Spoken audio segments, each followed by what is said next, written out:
I'm the Geeky Amreeki, And I'm George Tarabay, I think. and you're watching Distant Socializing.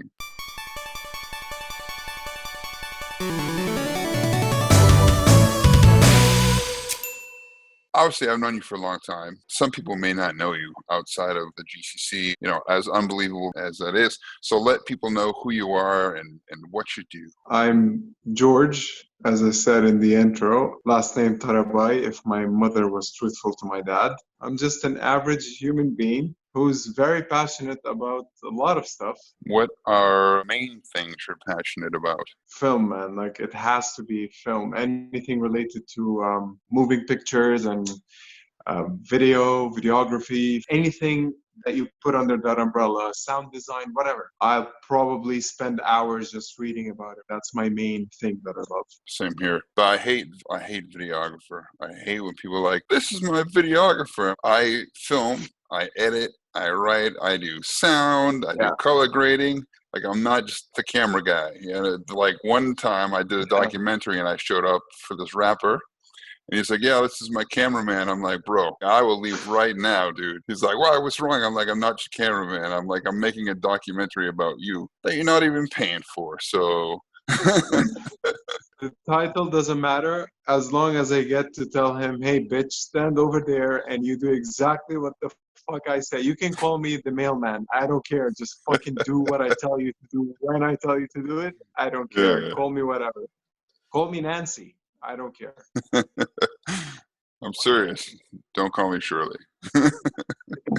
Airplane, my favorite. Yes. We're old, yeah. So when I hear kids going, oh, dude, I discovered this movie called Scary Movie 5. And I'm like, yeah, those existed forever. And that's not even the best one. Have you seen Airplane? And they go, what? I'm like, dude, like, no, you have to go back to Airplane and Top Secret. And then you start going Yeah. back.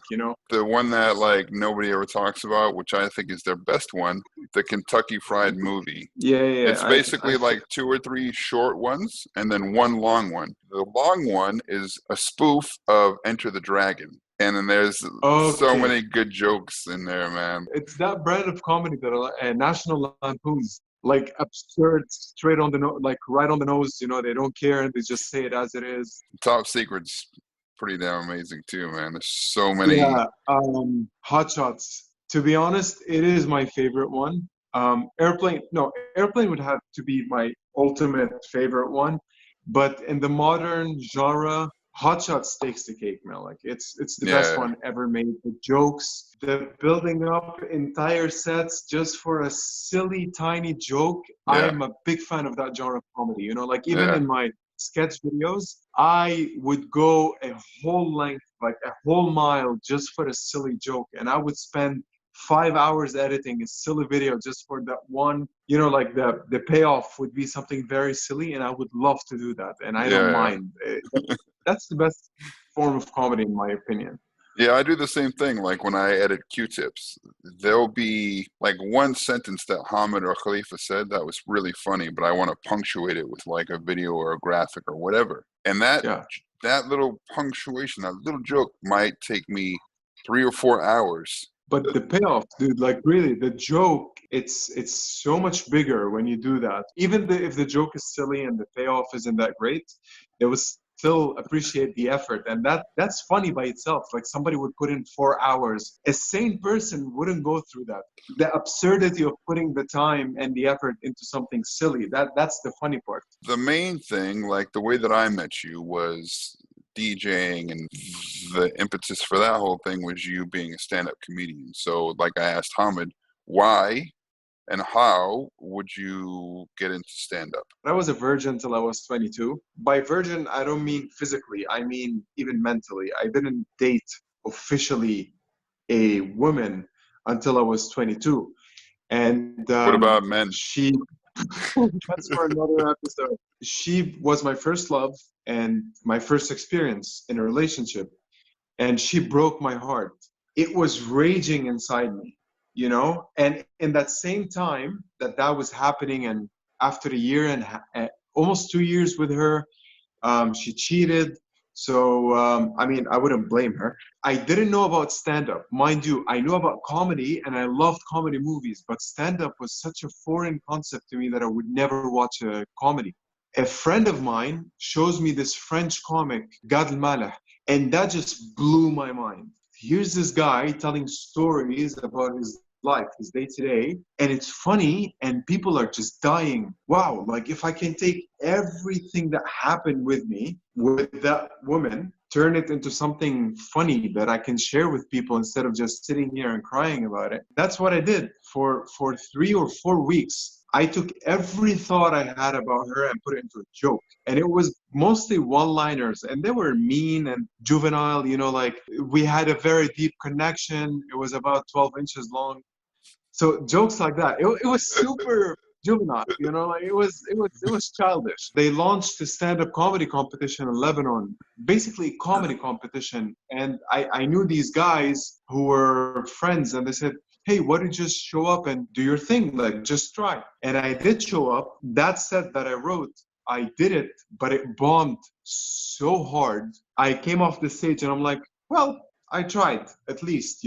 But then one of them, he's a good friend of mine called Joe Rahmi. He calls me up and he goes, dude, I heard your set. It was great, but I believe your delivery was wrong. So why don't you come? Because me and 3 other guys from the competition are doing like this group and we're going to perform in a pub. Why don't you show up and do your set again? But try to change your delivery. And I'm like, cool, I'll do that. So I showed up, did my set, and it went amazing, dude. Ever since I got hooked, and we performed for 2 years, I think, every week, 2 shows minimum. And that just built up my experience. Then we ended up on TV, on radio in Lebanon. And then I moved here, performed with some international household names, like Maz Jobrani, Angelo Cherukas, Wan Ho Chung, all these household names and stand up or in the region. I got hooked, man. But I've been off the stage officially for the past 40 years. After my dad passed away, it kind of messed me up a bit. But now I'm just finding my voice through that experience. It's dark, but it's not to the point where people would just disconnect. I'm at this point now where I can process it as something that is dark and funny at the same time. So that's what I'm working on now. That really depends, though. Like, if you look at somebody like Jeselnik, like pitch black dark, you know what I'm saying? And the other guy that I didn't like before, but I do now that I started to get into, he's on Saturday Night Live. He's got like all the tattoos. Pete Davidson. No, not Pete Holmes. Davidson? Pete Davidson. Yeah, dude. Yeah. Like, I saw him on Hot Ones, and I'm, oh man, this dude's actually funny. And then the fact that his dad died in 9/11, and he makes jokes about it, and they're good jokes. Did you hear the segue he made at the Beaver Roast? I lost my dad on 9/11, and I always regretted growing up without a dad. Until I met your dad, Justin. Now I'm glad mine's dead. 2 people from the movie Soul Plane are here. Kevin, Snoop. Soul Plane was the worst experience of my life involving a plane. Brilliant, Yeah, because it's basically gallows humor, man. It's the same thing that when I was a firefighter that we used to cope with people dying around us, all the trauma that you deal with as a firefighter, medic, soldier, police, all that, any type of like civil service stuff, you see so much twisted crap and it messes you up. But the only way to stop that from happening is to have a sense of humor about it. Like one time we had, there was a motorcycle accident, a motorcycle and a convertible Corvette hit each other. And the motorcycle guy was actually not too bad. He like broke his leg or whatever.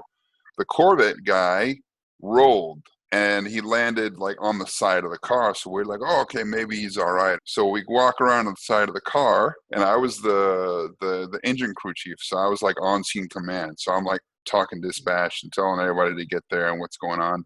So I walk around. I don't know why I'm laughing because it's not funny. Yeah, I walk around the Corvette and I see the guy's body like sitting in the chair, and I'm like, oh, okay, he might be okay. I think he's bent forward. No, what happened was his body stayed in the seat, but when the car rolled, his head got stuck between the door and the ground, and it stayed there, and it just stretched his neck out, but it didn't separate. So it's just like this, like Gumby, this bendy thing under the door. Like it's hard to describe. But I was like, It was me and like two of the guys. I'm like, I don't know, man. You think you made it?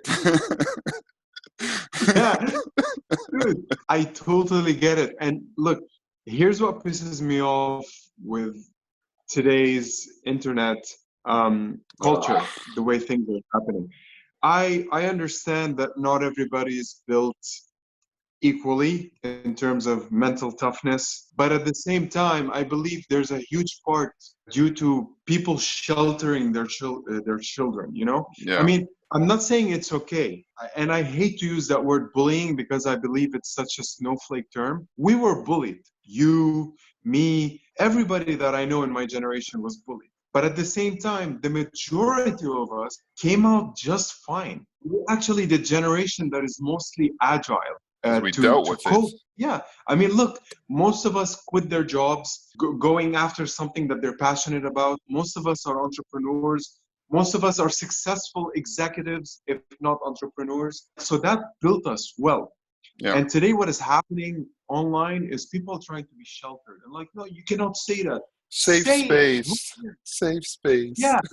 And dude, the thing is, people who get offended are usually people who are not in the situation that you're making light of. And Yeah. that's what messes me up. Yeah, that's the thing You that can't annoys say me that the about- most. Dude, I have a friend who's handicapped. He looks at my jokes. He goes, dude, come on, punch harder. Like, that's soft. Come on, Karen. You can't be behind your keyboard and telling me I can't say that when I have a friend who actually tells me that I'm not brutal enough and I'm going soft on him. And that pisses me off. Like, when my father passed away, dude, I found him in his bed. The thing is, I tried resuscitating him, but he was long gone. You know, it happened while he was sleeping. So when I called my girlfriend, now wife, Celeste, and I told her, hey, come over. I think my father passed away. She showed up, dude. I was already in the car because they already put him in the ambulance and they're taking him to the hospital, you know? So the moment she got in my car to follow the ambulance, the first thing I told her, because I was still an employee back then, I looked at her and I said, well, I guess it's a day off from work. And we laughed. We laughed because that's the best you can do, dude. Yeah. Otherwise, I would have slashed my wrist because that was literally my biggest fear in the world. I always told Celeste, for years before my father passing away, I told her my biggest fear is that I would wake up and find my father dead in his sleep. I didn't say my mom, I said my father. So when that happened, that I went, fuck, I'll just laugh about it now. You know, of course I grieved, I cried. That was the best way I could deal with it on the spot. And people got offended. You know, I have some friends that, you can't say that. Fuck you, it's my dad. I dad. could say what I want, fuckface. And I loved him and he loves me and he was a fun guy. He loves cracking jokes. You don't tell me what I can and cannot say. And that's been always my motto. And that changed me, by the way. Boy, did it amp me up after my father passed away. It multiplied by 1,000, you know, like I just don't care anymore. Like afterlife. Exactly. It's just words, dude. And that's what I try to preach most of the time. Like, it's just words. It's me deciding that these letters go in a certain order in a form called a sentence. And if that pisses you off, dude, really, like, get a life. It's just words. Scroll up or exit or don't watch or don't share or whatever. Just, you don't have to politically address everything that I'm saying. That's been my dogma, dude. If you just, it's words. It doesn't mean anything. If I get close to you and try to punch you in the face, then get offended and get defensive. But other than that, it's just words, dude. Yeah, it's like I was watching Tom. Do you like Tom Segura? I like his stuff. When I do watch it, I laugh, but it's not, I don't seek him out, you know? But yeah, so he does a podcast with his wife, who's also a comedian, called Your Mom's House. And they were talking about wrestling fans. And they were talking about relationships. And she's like, I dated a guy who was so into wrestling. Like, he was super into wrestling and wanted to talk about it all the time. Tom just like straight interrupts her. He's like, wrestling is for retards. It's for grown men who are super slow. They think it's all real. Oh, it's a sport. And these are athletes and all this kind of stuff, which they are. They are. Dude, I'm not going to take that away from there's no way I'm doing what the fuck wrestlers are doing. I'm not in the shape for it. I know there's like fat wrestlers and that, but they're used to it. They're conditioned, you know what I mean? But I guess like some people immediately were like messaging the show and stuff. Look, the time it takes you to type, it's much easier to just do this. It's much faster and makes you happier instantly. Yeah. Because now you type and you have to read it and get angry and fuss and call your friends to see what you wrote Yeah. and then send it and then sit there and wait for that notification. And why? Just do this and instantly you're wiped and you're happy. I used to do like politics stuff because I was like an idealist, and I just gotten out of the military, and I didn't like what was happening with the troops and shit. So I campaigned for like Obama and everything. And I used to, like, people would say something and I'd be like, ooh, and I'd have to like debate them and everything. The middle of his second term, I was like, fucking who cares? Nothing's really changing. You know, it's the electoral college. The popular vote doesn't matter. So who cares? You know what's the word? What is the sentence that was never seen online? You're right. I'm sorry. I'm convinced. I've never read it. So why do people still bother? Nobody's on the internet trying to seek to change their mind, you know? You know, like the shataf we use in this area? It's the mental shataf. Hold on. For all you Westerners watching, shataf is like the bidet, but it's like a little tube with a thing, and you can just like bend over and squirt the poopy out your butt. It's much cleaner than toilet paper. And to be honest, it feels pretty fucking nice on your butthole. It's like angels crying their tears on your butthole. It just feels so good. Yeah, it's like when a girl licks your bum. It feels just about the same if you've got the pressure right. I've never had that. No? Shataf or the... Dude, the shataf is such a priority for me that when this quarantine started, you know, the rumors started hitting us that they might, you know, lock us down in a full curfew. I didn't care about the food. The first thing I did, and I'm not joking, I went and got the spare shataf. I'm like, okay, just in case. I just can swap it, you know? So the mental equivalence of that awesomeness is this to me, you know, like you do this and washed and clean, and now you're fresh. You're new to meet the world. I don't know. I don't get it. I just don't get it, really. The effort, the energy they put into conversations online or trying to... Because then it's, check me out. I'm moral. I'm the compass you should follow. I'm your North Star of goodness. For example, I don't like Trump. Who fucking does? You know? Or a lot of right-wing people. Exactly. But it's not my place ever to go and start the thread discussing it with an American. Joe Bob in Kentucky likes Trump. His sister wife, Mary Sue, they like Trump because he's making America great again, and he's giving them good job opportunities. What he says, he means. He says exactly what he feels. Dude, there's one thing I like about him. And it's silly and it's stupid, and I don't like it in terms of it's. I think it's super funny, and that makes me laugh every time. Whenever Trump wants to say China, and then he accentuates it with his lips, and that gets me every time. China. Yeah. China. And he just and he just cuts it short. That slays me every time. It gets me. He had a press conference. She's an American Asian reporter. Asked him a question, and he goes, "Ask China. Ask China. Excuse me, Mr. President, why are you saying that to me?" So he tried to backpedal. You know, I was like, "No, I'll say it to anybody." Horrible segue, but how did you segue from stand-up comedy to like filmmaking and acting and that kind of stuff? When I started doing stand-up after my first show, I started asking my friends, how was my performance? You know, because usually at your first show, your friends come to support. Friends, God bless them, they're all, "Oh, dude, it was awesome. It was amazing. It was great. You were the best one." This can't fly. Like, this doesn't pay the bills for me. You know, I need to know how I was objectively. Like, people said the best thing is to watch yourself in the heat of the moment. So right after your show, you have to watch yourself to be able to assess it, because you're still in the emotion and you can process everything that happened.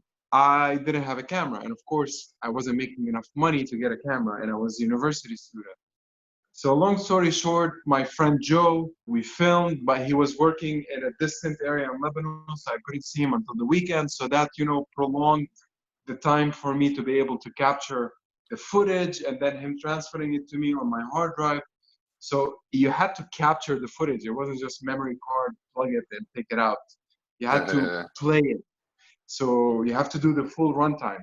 It's causing me a delay. I don't want it. So I gathered whichever money I had, and by that time I started making like 50, 60 bucks per show. So I put whatever money I had and I went to a place and go, give me your cheapest digital camera. And he gave me a shitty Panasonic, dude, with like a flip screen. And then it started it started becoming like a thing that self-feeds itself. Like, oh, my stand-up is getting better. I need to put this online, but I need better audio. So let me get a sound card. Oh, but I need a better microphone. Let me get a microphone.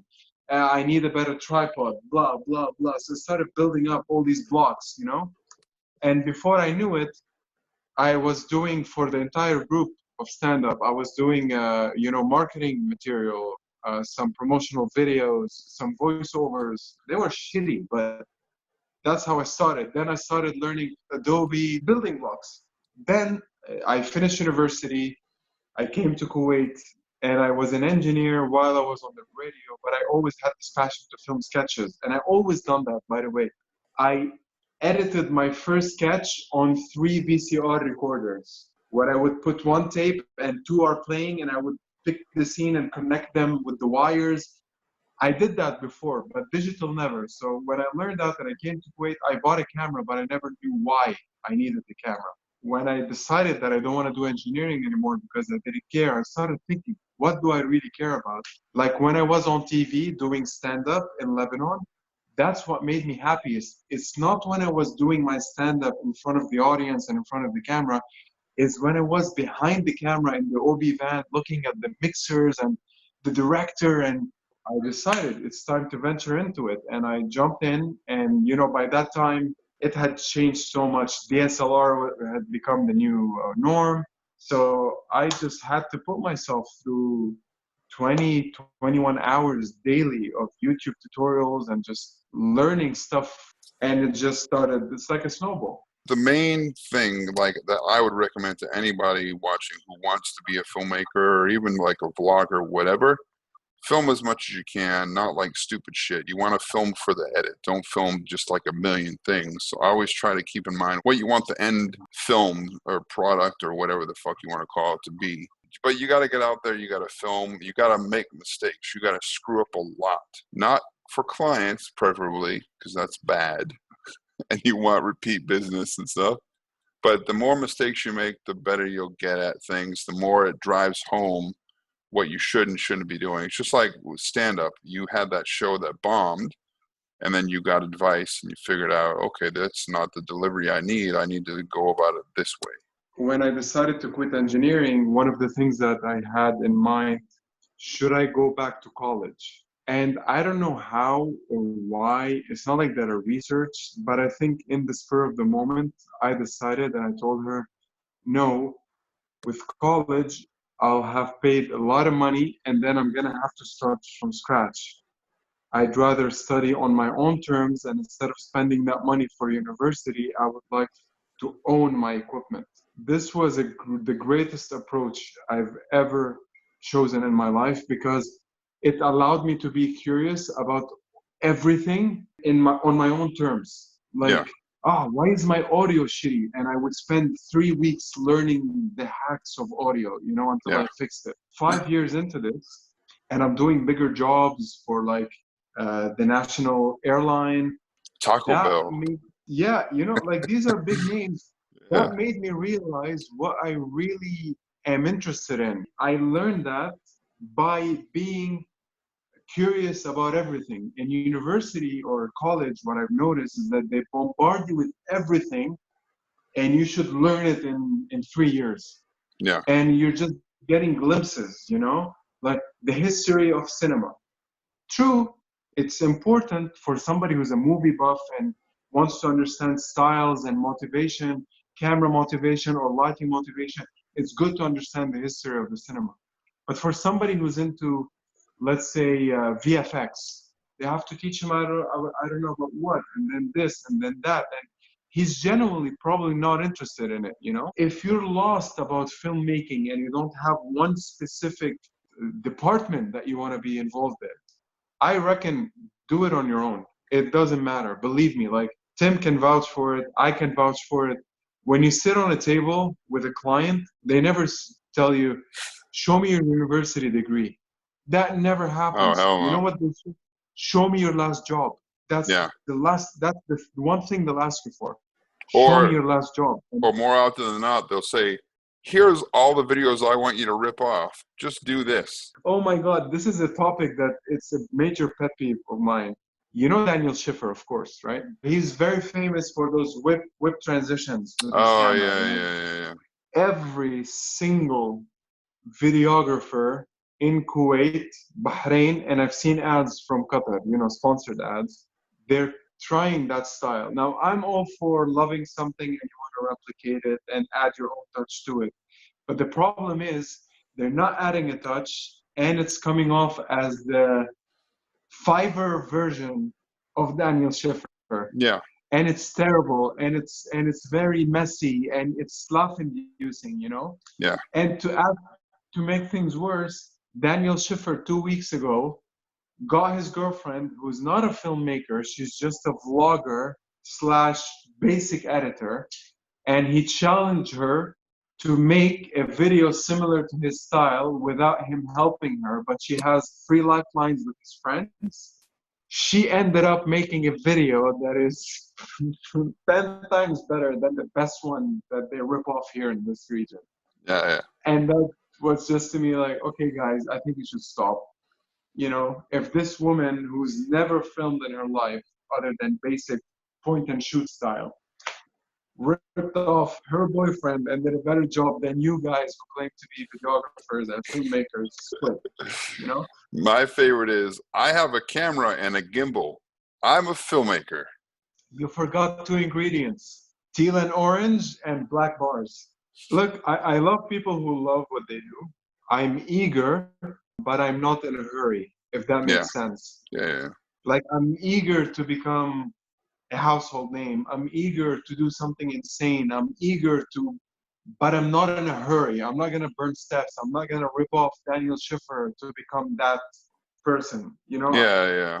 But that's the thing. You are like I am.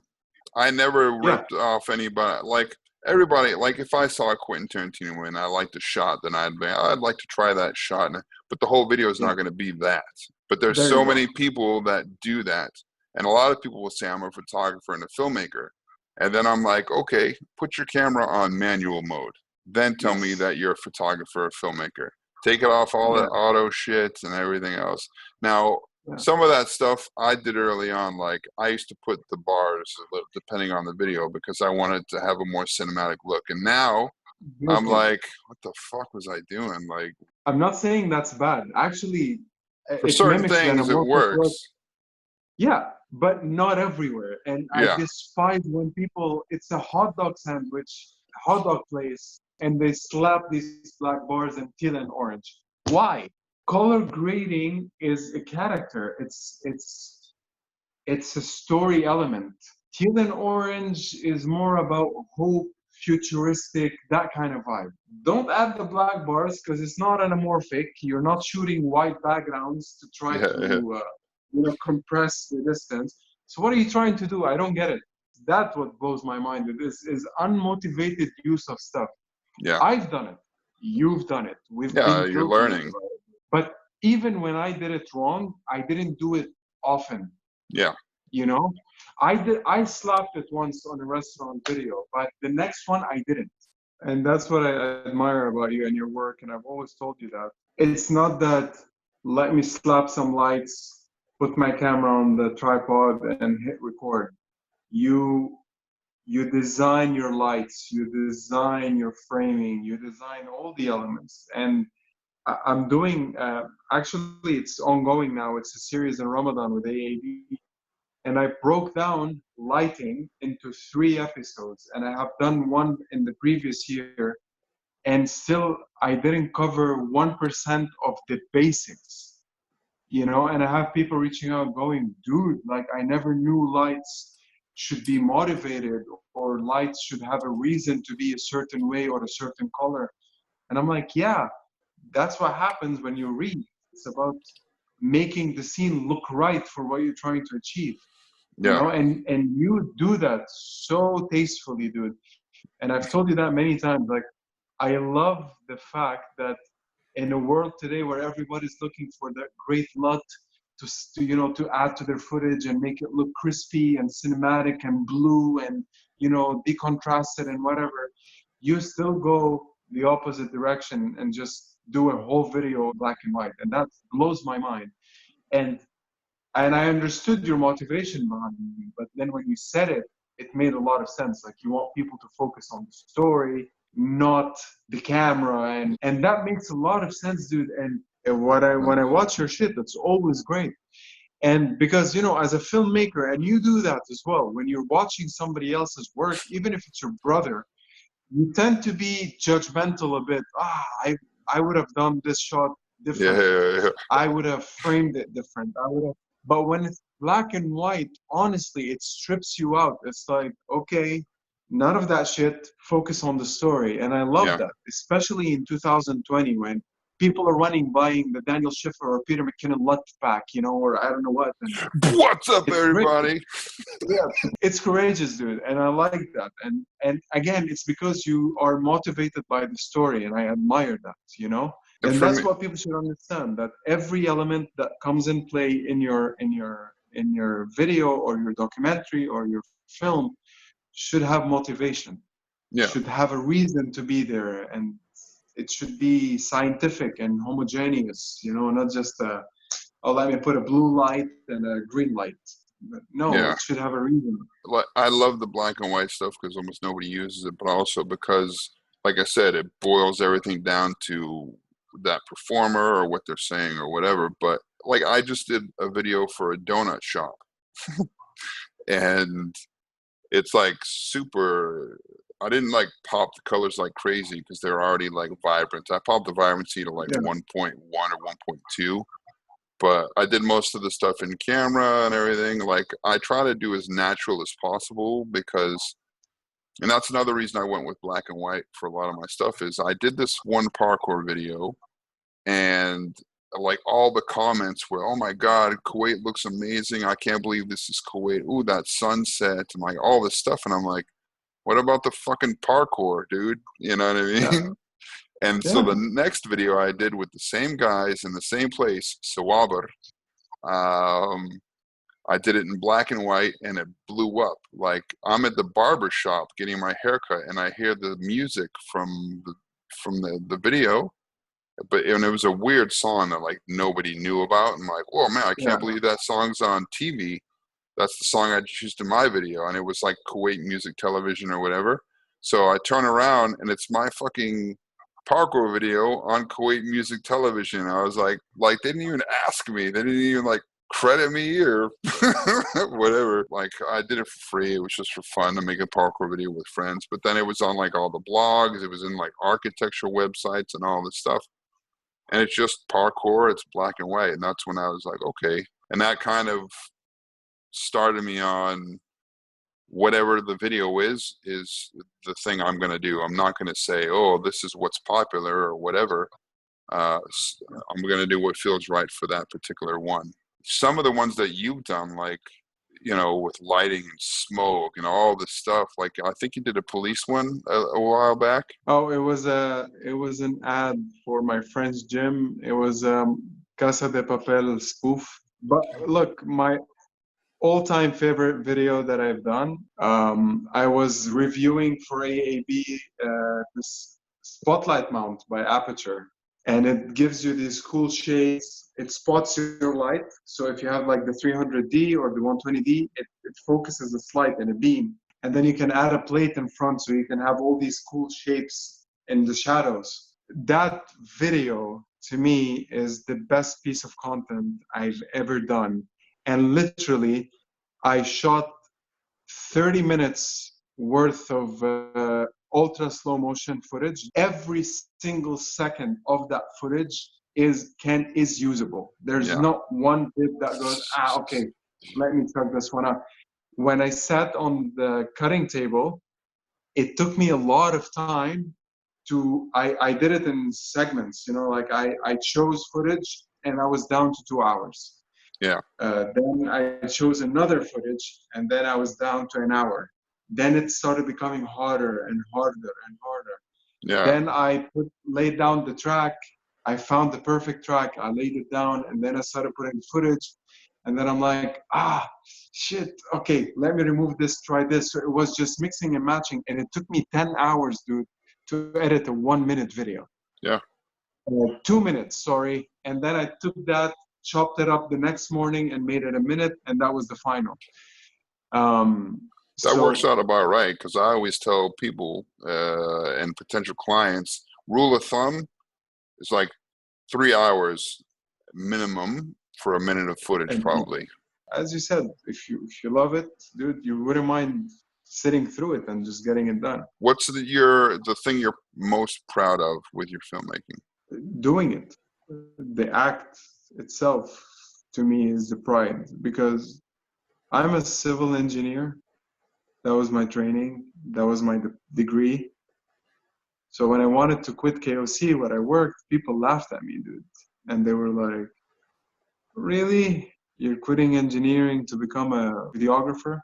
They all shrugged at me, you know, like, because, you know, they're all corporate heads and they're heading towards head regional VP of sales and under the evaluated market in GCC, all these big fancy titles that you need 3 business cards for, you know? Yeah. And what it boils down to is 3 things. And I'll state them by order of most important to least important. 1, I wake up every day with a mission and I'm happy about it. You know, like I want to learn, I want to apply, and I want to do. And 2, I wake up on my own time. I decide when I work, with who I work. Yeah. Sometimes on a Tuesday, I wake up, I don't feel like it. I just fill up the tub and just sit in it with my vape and just relax. You know, that's a Tuesday for me. Really? You shit up with the vape. Yeah, while they're at the office dreading their lives. And 3, which is the least important to me, but it's also very important, I make as much as they do in one project that would take me 2 days of work. Yep. Which they have to work 30 days for. And no, I'm not shading them, but it always, that's what it boils down to. Like when I remember how people went against me, I'm like, oh, look at that guy. He's the head regional manager of importation of electronics and I don't know where. And that big title has to work 10 hours a day and then work after hours from home because he's the manager. Have to go to the company 6 days a week, be pissed and hating his life the entire time. Meanwhile, I work 2 days, I make as much, and I'm happy, and I get to choose if I want that project or not, you know? And that to me, in itself, is very proud. That makes me proud. But at the end of the day, dude, it pays off, and that's where pride happens. Yeah. Not ego, pride. Pride. It makes you happy that you did the right choice. Do you have any like a dream project that you want to do, like your own thing or whatever? Yep. Something I've been obsessed with for the past year and a half. And it's all I do now. And it's all I think of. And this is why I'm getting into lights recently and motion control. I want to create the first visual lab in the region.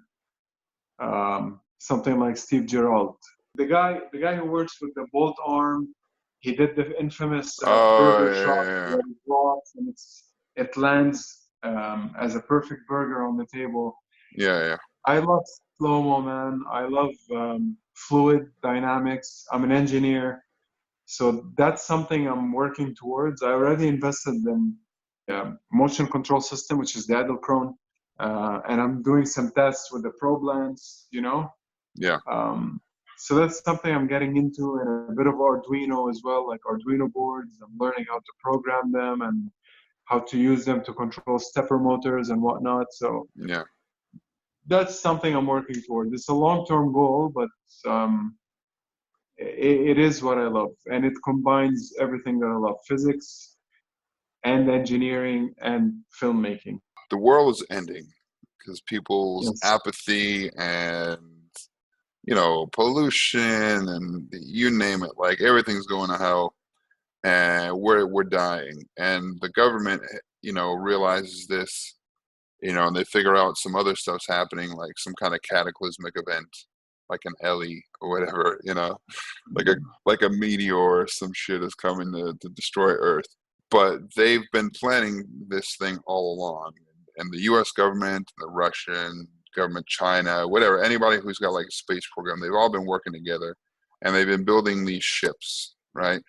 And each ship can fit like 300 to 500 people. So they're only bringing like athletes and artists and, you know, scientists, people who can keep, you know, humanity going till they get wherever the hell they're going to go. And they pick you because you are an artist, you're a comedian, you can do all these different things that help.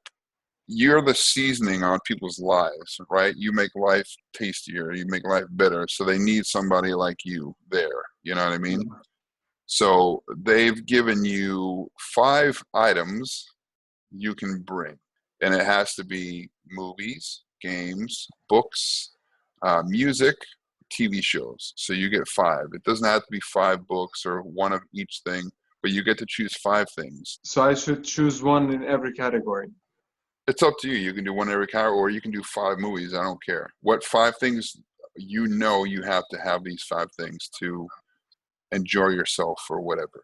It's one of 2, but for 2 different reasons. Either Man of Steel, because I'm a big Superman fan, and I think it's a story of hope.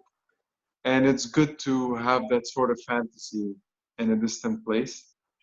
Or Airplane, to show people that it's okay to make a huge effort for something so stupid and then end up with something so silly.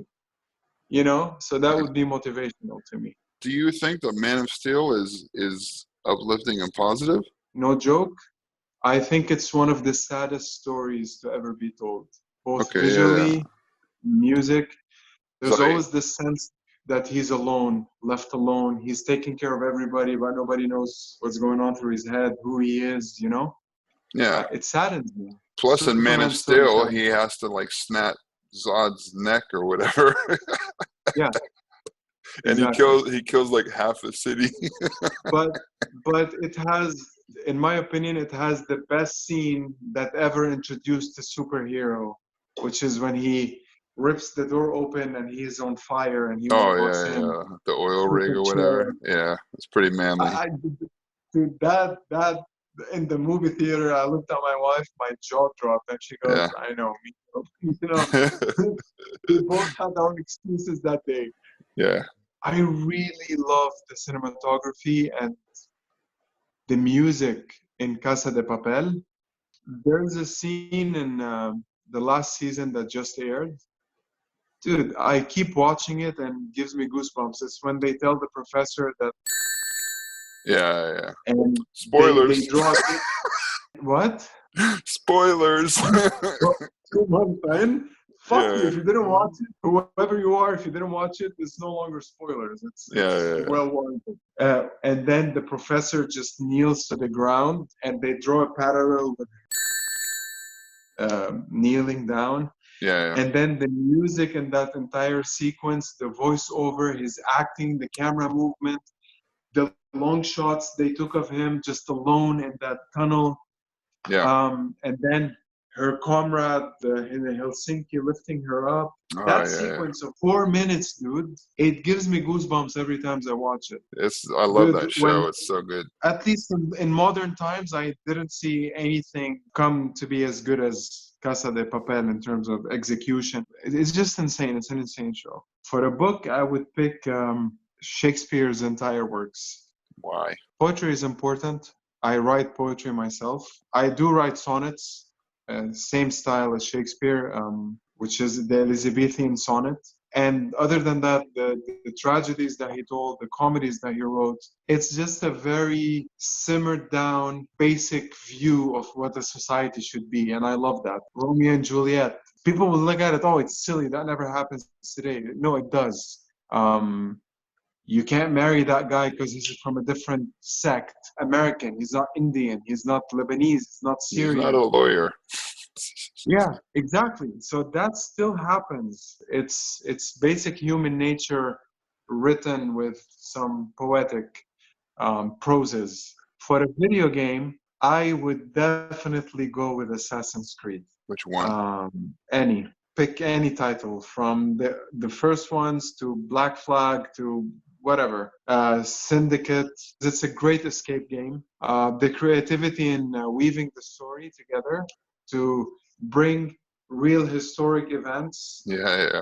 I love that. Like when they talked about Tesla and Edison and all that stuff, I was like, oh, okay. Which one was in Italy? That was part 2. And then there was Yes, also Revelations and Brotherhood. So I've never been to Italy, by the way, but I have a friend. We played Brotherhood in parallel, and we're talking about it, it's this and that, and it's amazing, dude. And then they go to Italy. He calls me. His name is Ram. You would not fucking believe it. I'm like, what's going on? He goes, I toured the old city just based off the map that I played. Yeah. And I'm like, holy shit, that's insane. You know what I mean? To bring real world into storytelling and adding some not fantasy, but adding some fiction to it. Yeah. And just still making it seem real and make sense. Music. If I am to pick a genre, I would pick Celtic music. It's peaceful, dude. It puts me in a great mood. Like from my experience, there's in it something for everybody. If you want something fun, there is. If you want something dreamy, there is. If you want something dramatic, there is. If you want something happy, uplifting, they have it. I like Celtic as a genre. I would select one track. It's called Synesthesia. It's a vocal trance track that was remixed by almost every DJ in the world, and they call it the trance anthem. And it's by a British DJ called the Thrill Seekers. I write my poetry listening to that track. And my favorite is the Ferry Corsten remix of it. It's a 10-minute remix, but there's a beat in the middle where the music calms down and you can hear like a wave in the beach. That shit, dude, gives me goosebumps all over my body. And that's the track I listen to every morning and the last thing I listen to before I sleep. Have you seen the movie The Young Sherlock Holmes? Yeah, of course, with the 3D glass thing and yes. Yeah. The soundtrack on that movie is also one of my favorite music things to listen to every now and then. The chants they did in the temple, the music is brilliant. Have you ever seen Master and Commander? No. I'm revoking your cinephile card. I'm not a cinephile, dude. No. I'm a cinematographile. Okay, then you still need to watch this movie. No, I appreciate good films, and I. It's one of the best movies ever made, hands down. It's definitely the manliest movie ever made. But what's it called? Master and Commander with Russell Crowe and Paul Bettany. It's basically 2 novels of the series of novels turned into one really good, it's like 3-hour movie. But man, it should have been a franchise. All this stuff happened outside of the actual movie that killed the franchise, but it was meant to be like an ongoing thing. But watch that, dude. That's the way that he uses classical music and cinematography, and like they actually built, a replica of this ship and sailed it on the open sea to film a bunch of scenes. It's crazy. And now make sure she watches it with you, man. That's good for everybody. Yeah. Let people know where they can check you out or check you and her out, because you guys are doing those videos and stuff. Yeah, we've been on a hiatus, but now that I finished my show for Ramadan and it's already submitted, we're coming back to do some videos, my wife and I. Personally, they can find me on George, George. I don't have to spell it. You'll add it and stuff. It's going to be in the thing. It's going to be right there under your face. Yeah, so they can find me George Tarabay everywhere. SoundCloud, Instagram, YouTube, whichever channel they want, they can find me under the same username. But yeah, for my wife and I, it's called A Couple Off with double F. Also Instagram, whatever. But we're mostly now on Instagram. But I booked all the usernames. One thing I recommend that you guys check out. What the fuck is that? Oh, it's a dog. That's my puppy. Hey, buddy. But yeah, one thing I recommend is the podcast. George has a podcast. It's pretty great. Not just because I was a guest on there and we got to eat Taco Bell, which I miss so much. Taco Bell is the greatest fast food on the fucking planet. I'm revamping that podcast now. It's coming back in a new format. It's going to be video, audio, but it's a big project that I'm working on with a big brand here. It's called Peace of Mind. Yeah. But it's under my channel on SoundCloud, George Tarabay, as well. Yeah. They can find it. All right, man. Yeah. So I'm going to let you go so you can let the dog lick the peanut butter out your butthole.